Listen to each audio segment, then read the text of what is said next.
इंदौरिया गुरुकुल के online classes में मैं आपका अभिनंदन करते हुए आज अपन टॉपिक पढ़ेंगे डायरेक्ट और इनडायरेक्ट, जिसको अपन बोलते हैं नरेशन, जो कि 6th, 7th, 8th, 9th, 10th, 11th और 12th क्लास के लिटरेचर में जो विद्यार्थी इंग्लिश लिटरेचर पढ़ते हैं उनके सिलेबस में ये चीज़ें, यानी यूँ कहूँ कि 6 से लेकर के 12 तक हर क्लास के लिए इंपॉर्टेंट टॉपिक है, हर क्लास के लिए कॉमन टॉपिक है। बहुत ध्यान से आप मेरे साथ साथ इसमें चलना। प्रयास करूँगा कि मैं आप लोगों को एक एक चीज़ क्लियर करता चलूँ। देखिए, पहले जो सबसे बात आती है कि डायरेक्ट और इनडायरेक्ट है क्या चीज़। डायरेक्ट और दूसरा है इनडायरेक्ट, दो चीज़ें।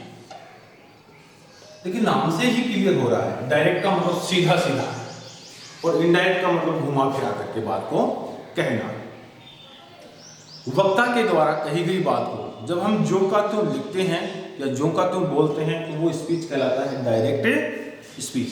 These are the part of narration. Narration के दो भाग हैं, एक डायरेक्ट स्पीच और एक है इनडायरेक्ट स्पीच। मैंने इसको शॉर्ट कर दिया, इसलिए मैंने सीधा इसको, क्योंकि अपन वही चीजें फोकस करेंगे जो अपने समझने के लिए जरूरी है और जिन चीजों की अपने को जरूरत है। मोटी मोटी चीजें ही मैं आप लोगों को बताऊंगा, अननेसेसरी चीजों में अपन नहीं उलझेंगे। तो वक्ता के द्वारा कही गई बात को जो का त्यों जब हम लिखते हैं या कहते हैं तो वो हो गई डायरेक्ट स्पीच, और वक्ता के द्वारा कही गई बात को जब हम अपने शब्दों में कहते हैं तो वो हो गई इनडायरेक्ट स्पीच। अब डायरेक्ट स्पीच जो है उसको भी हम दो भागों में बांटते हैं। डायरेक्ट स्पीच जो है उसको हम दो भागों में बांटेंगे। एक भाग होगा रिपोर्टिंग वर्ब, एक भाग जो होता है उसको हम बोलते हैं रिपोर्टिंग वर्ब, और दूसरा भाग जो इसका होता है उसको हम बोलते हैं रिपोर्टेड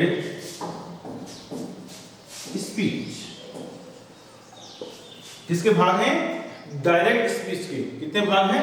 रिपोर्टिंग वर्ब और रिपोर्टेड स्पीच। रिपोर्टिंग वर्ब को हम कुछ समय के लिए आरबी लिख देंगे शॉर्ट में, और रिपोर्टेड स्पीच को अपन लिख देंगे RS. RS means reported speech और आरबी मींस रिपोर्टेड वर्ब। ये कॉन्सेप्ट क्लियर हो गया कि डायरेक्ट स्पीच जो है उसके दो पार्ट होते हैं, एक होता है रिपोर्टिंग वर्ब और एक होता है रिपोर्टेड वर्ब। अब कौन सा भाग रिपोर्टिंग वर्ब है, कौन सा भाग रिपोर्टेड स्पीच है? मैं एक सेंटेंस लिख रहा हूं।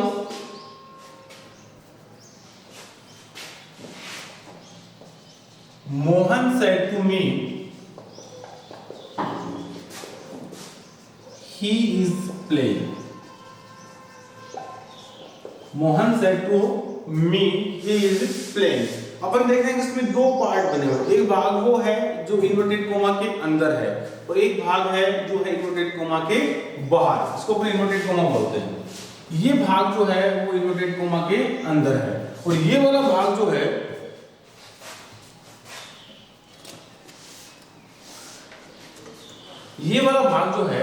ये है इन्वर्टेड कोमा के बाहर। दो पार्ट हो गए इसके। एक भाग जो है वो इन्वर्टेड कोमा के अंदर है और दूसरा भाग जो है वो इन्वर्टेड कोमा के बाहर है। जो भाग इन्वर्टेड कोमा के बाहर है ये कहलाता है रिपोर्टेड स्पीच। क्या कहलाता है? Reported speech. और जो भाग इन्वर्टेड कोमा के बाहर है वो कहलाता है रिपोर्टिंग वर्ब। कॉन्सेप्ट क्लियर हो गया कि जो हिस्सा इन्वर्टेड कोमा के अंदर है वो रिपोर्टेड स्पीच है और जो हिस्सा इन्वर्टेड कोमा के बाहर है वो रिपोर्टिंग वर्ब है। तो अपने पढ़ा कि डायरेक्ट स्पीच को अपन दो भागों में बांट दिया और दो भाग कौन से हो गए? रिपोर्टिंग वर्ब और रिपोर्टेड स्पीच। अब सेंटेंस को या स्टेटमेंट को जब अपन एनालिसिस करते हैं, जब स्टेटमेंट को अपन देखते हैं तो अपने को पता होना चाहिए कि कौन सा भाग रिपोर्टेड वर्ब है, कौन सा भाग रिपोर्टेड स्पीच है। तो ये वाला भाग तो क्या हो गया इसका? Reported verb. इसको अपन बोल देंगे आरबी, और जो इन्वर्टेड कोमा के अंदर है वो है रिपोर्टेड स्पीच, जिसको अपन बोल देंगे आरएक्स। तो ये बात क्लियर हो गई अपने कि रिपोर्टेड वर्ब क्या है, रिपोर्टेड स्पीच क्या है। रिपोर्टेड वर्ब वो है जो इन्वर्टेड कोमा के बाहर है और जो इन्वर्टेड कोमा के अंदर है वो है रिपोर्टेड स्पीच। अब देखिए, डायरेक्ट से इनडायरेक्ट में जब अपन चेंज करेंगे तो हमें कौन कौन से परिवर्तन करने होंगे, कौन कौन से चेंजेस हमें करने होंगे। सबसे पहले अपन देखेंगे कि रिपोर्टेड वर्ब में कौन कौन से चेंजेस होंगे, कि हम रिपोर्टेड वर्ब में क्या चेंज करेंगे। Changes in reported verb. Reported verb को मैं आरबी लिख रहा हूं। आरबी में अपन कौन कौन से चेंजेस करेंगे। ये देखो, अपन सेड टू देख रहे हैं, दिखाई दे रहा है आपको। ये सेड टू जो है इसको भी हम किस प्रकार से चेंज करते हैं, इसमें कौन कौन से चेंजेस आते हैं, ये समझने की बात है। सबसे पहले हम समझेंगे कि ये सेड टू जो है इसको हम किस प्रकार से परिवर्तित करेंगे। मैं लिख रहा हूं यहां सेड टू।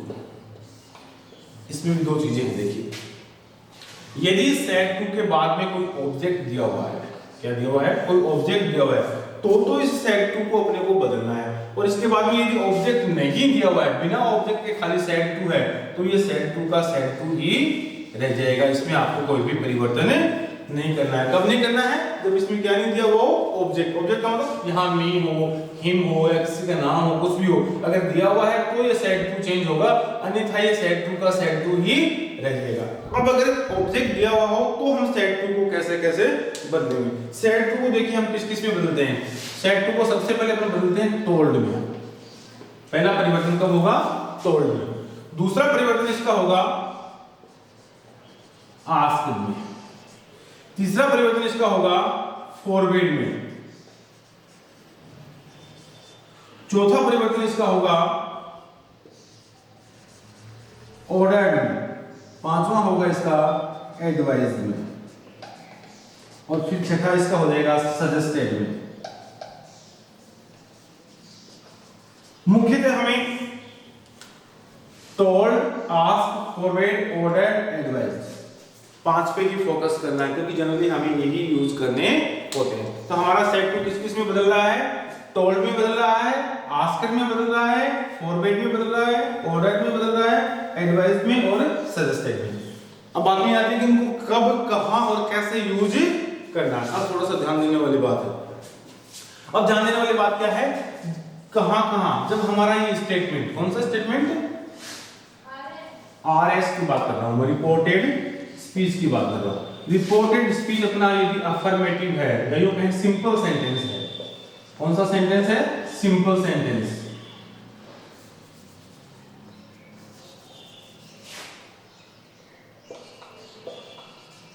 सिंपल सेंटेंस है, कौन है, ये वाला अपना, ये क्या है अपना आरएस, रिपोर्टेड स्पीच। अपना रिपोर्टेड स्पीच यदि सिंपल सेंटेंस है तो बदलेगा टोल्ड में। यदि इंट्रोगेटिव है यानी प्रश्नवाचक है तो बदलेगा आस्क्ड में। यदि नेगेटिव यानी कि नकारात्मक है तो बदलेगा फॉरवर्ड में। यदि कोई आदेश दिया गया, ऑर्डर दिया गया है तो बदलेगा ऑर्डर में। सलाह दी गई है तो बदलेगा एडवाइस में, और सुझाव दिया गया है तो बदलेगा सजेस्टेड में। यानी टोल्ड, सेड टू जो है वो रिपोर्टेड स्पीच के भाव के अनुसार टोल्ड में, आस्क्ड में, फॉरवर्ड में, ऑर्डर्ड में, एडवाइस में और सजेस्टेड में चेंज होता है। भाव से मतलब क्या है, यदि हमारा रिपोर्टेड स्पीच साधारण वाक्य है तो सेड टू बदल जाएगा टोल्ड में। एक बार दोबारा से मैं लिख देता हूं उसको।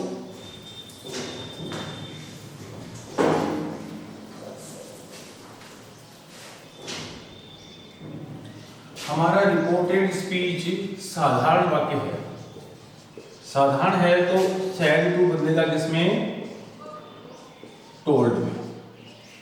यदि हमारा रिपोर्टेड स्पीच नकारात्मक है तो बदलेगा ये सेड टू फॉरवर्ड में, सॉरी सेड टू बदलेगा फॉरवर्ड में। यदि हमारा रिपोर्टेड स्पीच प्रश्नवाचक है, प्रश्नवाचक है तो अपना सेड टू जो है वो चेंज हो जाएगा आस्क्ड में। किसमें चेंज हो जाएगा, आस्क्ड में। यदि हमारा रिपोर्टेड स्पीच सलाह दी गई है तो ये बदल जाएगा एडवाइज्ड में। सेड टू हमारा जो है वो चेंज हो जाएगा एडवाइज्ड में। यदि हमारे रिपोर्टेड स्पीच में कोई आदेश दिया गया है, आदेश दिया गया है, ऑर्डर दिया गया है, तो सेड टू जो है वो किसमें चेंज हो जाएगा, सेड टू जो है ऑर्डर में चेंज हो जाएगा।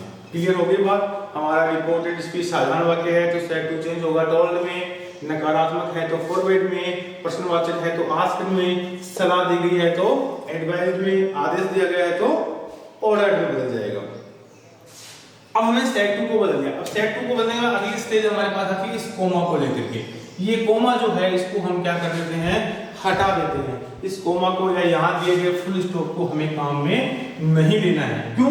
क्योंकि हम दोनों सेंटेंस को जोड़ करके एक सेंटेंस बनाएंगे, इसलिए इस कोमा का यहाँ कोई यूज नहीं होगा। तो इस कोमा को अपन क्या कर देंगे, हटा देंगे। ये कोमा हटने के बाद ये जो इन्वर्टेड कोमा है, इस इन्वर्टेड कोमा को भी हम हटाएंगे। इस इन्वर्टेड कोमा को हटाने से पहले यहाँ जो सब्जेक्ट दिया गया है, यहाँ तीन प्रकार के सब्जेक्ट हो सकते हैं, फर्स्ट पर्सन आई और वी, सेकंड पर्सन यू और थर्ड पर्सन में ही है, सी है, दे है या किसी का नेम है। इनके अलावा यहाँ अपने को कुछ भी नहीं मिलेगा। कहाँ की बात कर रहा हूँ मैं? रिपोर्टेड स्पीच के सब्जेक्ट की। और रिपोर्टेड स्पीच का सब्जेक्ट जो है वो ये वाला है, यहाँ जो दिया गया है वो रिपोर्टेड स्पीच का सब्जेक्ट है। इस सेंटेंस में ही जो है वो रिपोर्टेड स्पीच का सब्जेक्ट है। यहाँ ही की जगह आई भी हो सकता है, यहाँ यू भी हो सकता है, यहाँ वी भी हो सकता है, यहाँ दे भी हो सकता है और यहाँ किसी का नाम भी हो सकता है। इसमें हमें चेंजेस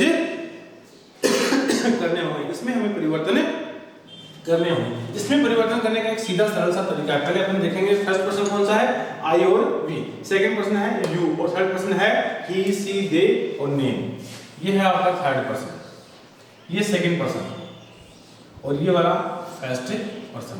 यानी ये हो गया फर्स्ट पर्सन, ये हो गया सेकंड पर्सन और ये हो गया थर्ड पर्सन। एक सिंपल सा फॉर्मूला है इसके लिए, SON, सन जिसको बोलते हैं, SON, S फॉर सब्जेक्ट,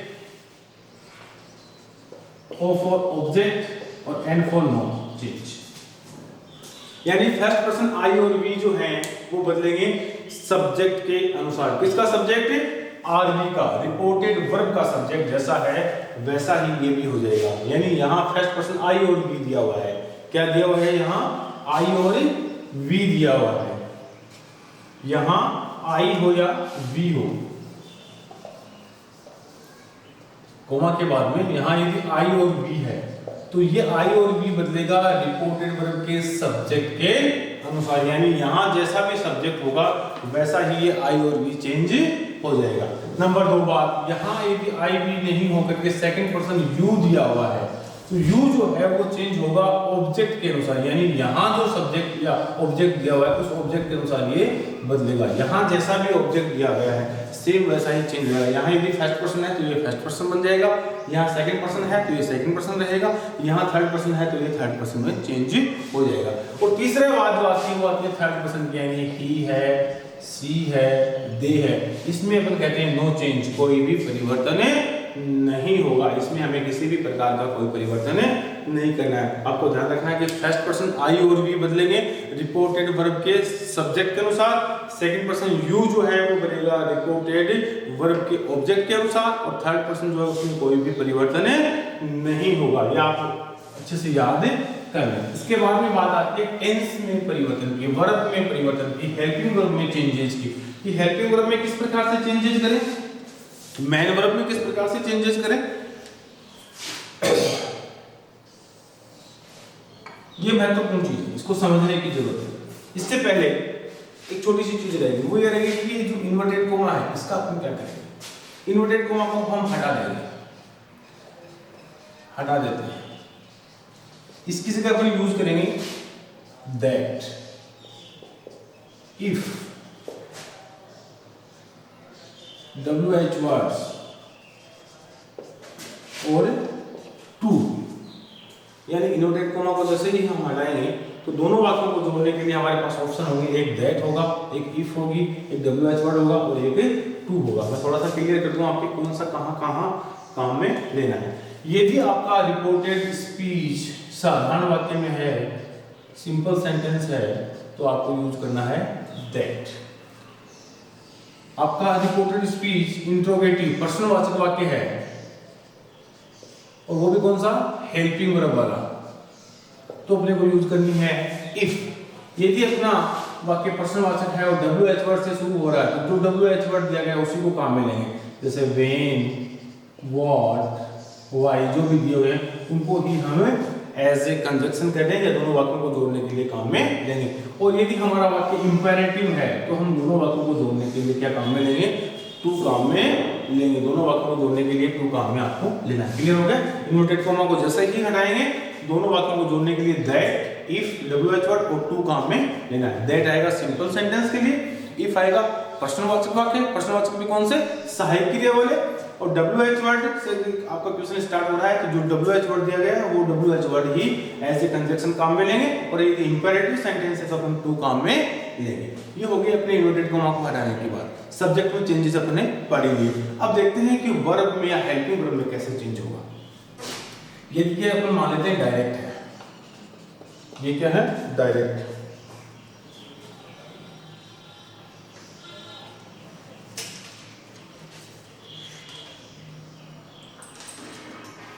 अब इनडायरेक्ट में इसको कैसे बदलेंगे,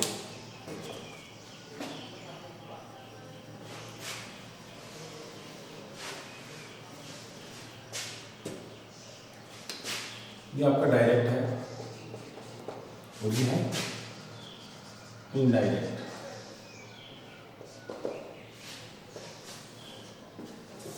यदि वर्ब की फर्स्ट फॉर्म प्लस एस या ES दिया हुआ है, नंबर 1। नंबर 2 हो सकता है डू और does plus first form of the verb. Number 3 हो सकता है आपका इज, एम और आर। नंबर 4 हो सकता है आपका हैज और हैव। नंबर 5 हो सकता है वर्ब की सेकंड फॉर्म या डिड प्लस वर्ब की फर्स्ट फॉर्म, और इससे अगला हो सकता है आपका was एंड वर। वर्ब की फर्स्ट फॉर्म प्लस एस और एस को अपन चेंज करेंगे वर्ब की second form. Do does change हो जाएगा डिड प्लस वर्ब की फर्स्ट फॉर्म में। इज एम आर आपका चेंज होगा वाज और वर में। हैज और हैव आपका चेंज होगा हैड में।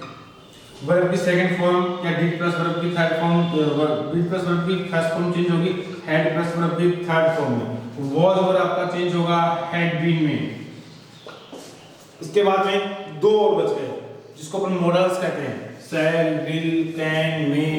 तो ये किसमें चेंज होंगे, शैल का बनेगा शुड, शैल जो है उसका हो जाएगा शुड, विल का वुड, कैन का वुड। शैल बदलेगा शुड में, विल बदलेगा वुड में, और कैन बदलेगा वुड में।